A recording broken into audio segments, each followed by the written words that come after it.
So, on the surface, it's kind of a slow news day, but it's really not because we have a bunch of stories we're going to advance and give you some information you'll get nowhere else. So let's begin with President Biden's schedule today.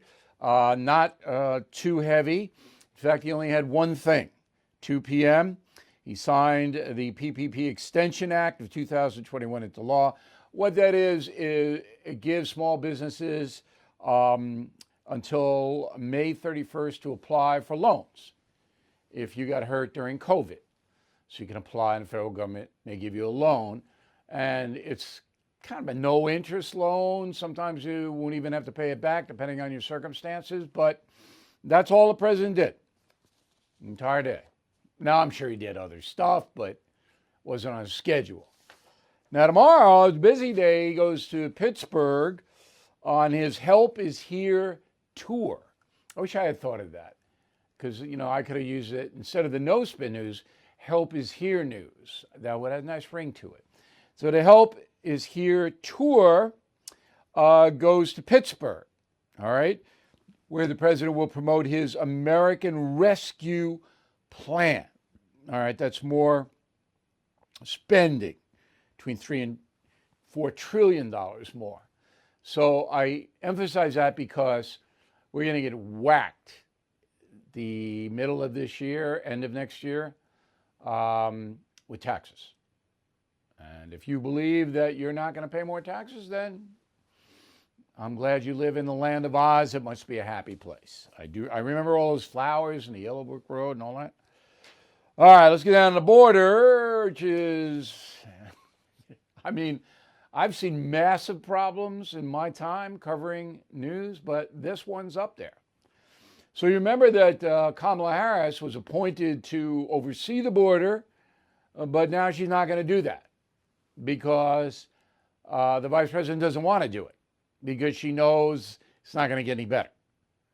So behind the scenes, I understand that Ms. Harris is very mad that President Biden kind of gave her this, dumped it in her lap. So now she's not going to be the problem solver at the border. She's going to be the, quote, diplomatic liaison. Now, let me get that again. The diplomatic liaison. I got my Claude Rains going on here. All right, what does that mean? It really doesn't mean anything, but she's going to be the point person in talks with Mexico and the Northern Triangle nations. All right, do you know who the Northern Triangle nations are? Honduras, Guatemala, El Salvador. All right, and I know all three countries well.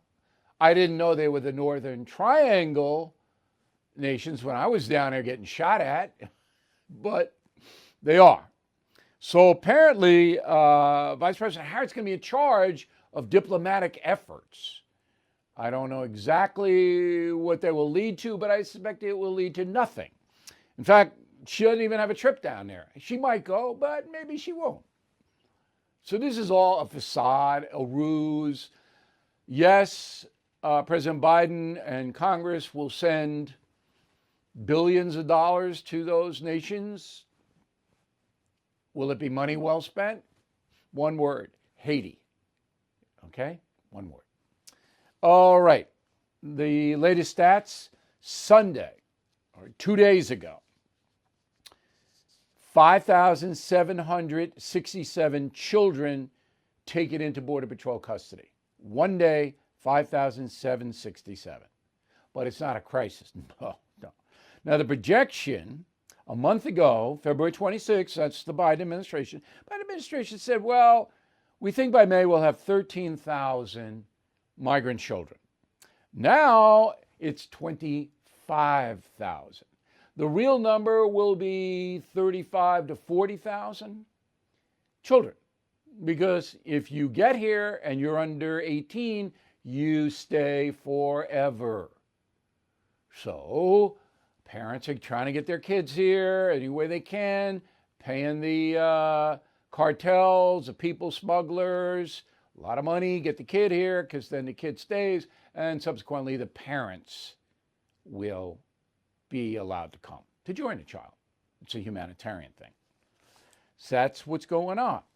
But at CNN, they're not so concerned about the border crisis. Roll the tape. And now the new Fox narrative is, when will Biden go to the border? Why hasn't he gone there yet? Why isn't he there right now? We're going to hear that every day, by the way, until he takes the trip. That is how right-wing narratives trickle into the rest of the press, and they divert attention. Right-wing narrative. That's what this is all about. It's not about millions of foreign nationals going to come to the United States this year. It's not about that. It's a right-wing narrative. So if you know anyone that watches CNN, can you just ask them why they do, and then report to me, Bill at BillO'Reilly.com, Bill at BillO'Reilly.com. I would just like to know why anybody would do that. Why would you waste your time watching that? Not many people do. You know, their ratings have cratered since Donald Trump has left the scene. But, you know, maybe 1 million an hour do. What are they thinking? Fellow Americans, I am concerned about the U.S. dollar. Huge debt, as you know. Will it stay as the world's reserve currency? That's why now more than ever, I recommend you diversify with gold and silver. And the only company I recommend, and have for years, is American Hartford Gold. I trust them. I've personally done business with them. They sell physical gold and silver delivered right to your door or put inside your IRA. And they make it very easy. So call them right now. Make sure you tell them Bill O'Reilly sent you, and they will give you up to $2,500 of free silver on your first order. Since I have been recommending American Hartford Gold, gold shot up more than 40%. Silver, more than 60%. So don't wait. Call them now. 866-501-5201. 866-501-5201. Or text Bill to 65532. Again, that's 866-501-5201, or text Bill to 65532. Bill O'Reilly here. Thank you for watching this video, and make sure you subscribe to the First TV YouTube page. Just hit the big red subscribe button below, and you'll get clips and highlights of my program, The No Spin News, every single day. We'll see you soon.